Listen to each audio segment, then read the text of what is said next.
नमस्कार दोस्तों, स्वागत है आपका किसान बुलेटिन में और मैं हूं आपके साथ फारुल यादव।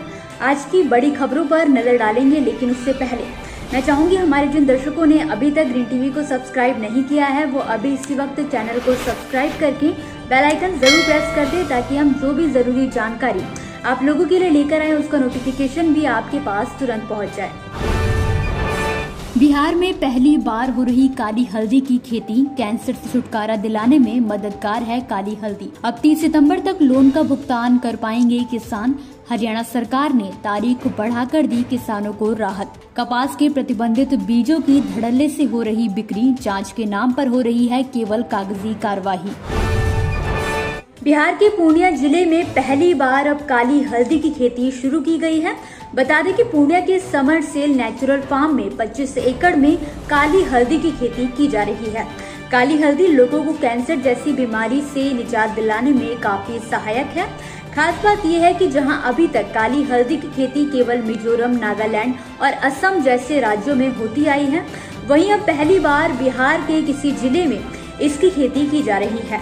आपको बता दें, काली हल्दी की मांग कैंसर जैसे अस्पतालों में काफी ज्यादा है। जहां पीली हल्दी तो लोगों के बीच आम हो चुकी है, वहीं बात करें काली हल्दी की तो इसका उत्पादन भी अभी भारत में काफी कम है।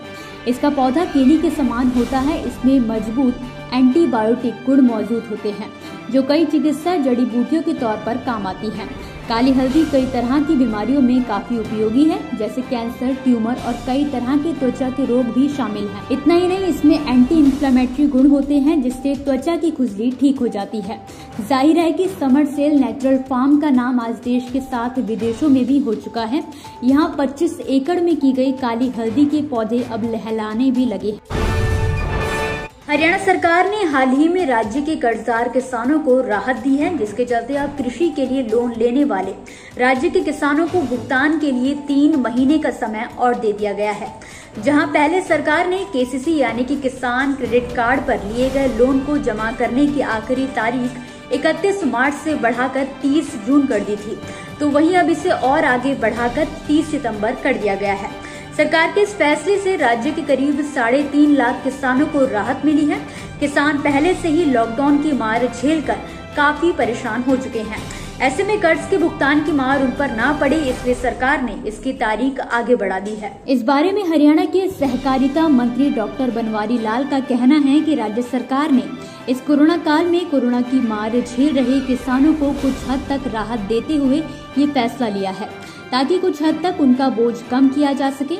इस घोषणा से लगभग 35 करोड़ रुपए की ब्याज राहत प्राप्त होने की संभावना है। वहीं आपको बता दें कि केसीसी के भुगतान को लेकर अभी केंद्र सरकार द्वारा कोई ऐलान नहीं किया गया है। ये घोषणा केवल हरियाणा सरकार द्वारा राज्य के किसानों के लिए ही की गई है।